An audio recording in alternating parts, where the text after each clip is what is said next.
തിരുവനന്തപുരം തെക്കുംമൂട് വീടുകൾക്ക് നേരെ ആക്രമണം. നായയെ വളർത്തുന്നതിലെ തർക്കമാണ് ആക്രമണത്തിൽ കലാശിച്ചത്.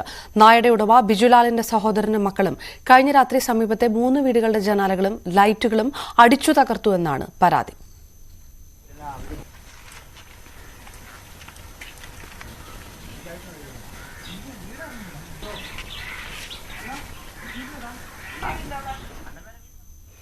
വിനോദ് വിവരങ്ങളുമായി ചേരുന്നു. വിനോദ്, എപ്പോഴായിരുന്നു സംഭവം ഉണ്ടായത്? വിവരങ്ങൾ എന്താണ്?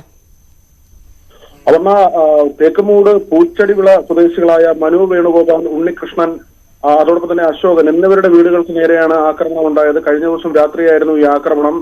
നായയെ വളർത്തുന്നതുമായി ബന്ധപ്പെട്ട തർക്കമാണ് ആക്രമണത്തിൽ കലാശിച്ചത്. പൂച്ചടിവിള സ്വദേശിയായ ബിജുലാൽ വളർത്തുനായയെ വീടിന് പുറത്ത് നിർത്തുന്നത് പതിവാണ്. ഇതുവഴി പോകുന്ന കുട്ടികളെ അടക്കം ഇത് ഭയപ്പെടുത്തുന്നതായി സമീപവാസികൾ പരാതിപ്പെട്ടിരുന്നു. ഏറെ നേരം ഈ നായയുമായി പുറത്തു നിൽക്കുന്നതിനെതിരെയാണ് ഈ പരാതി ഉന്നയിച്ചത്.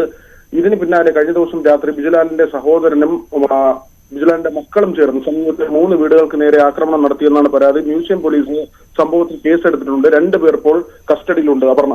വി വിനോദ് വിവരങ്ങൾ നൽകിയത്.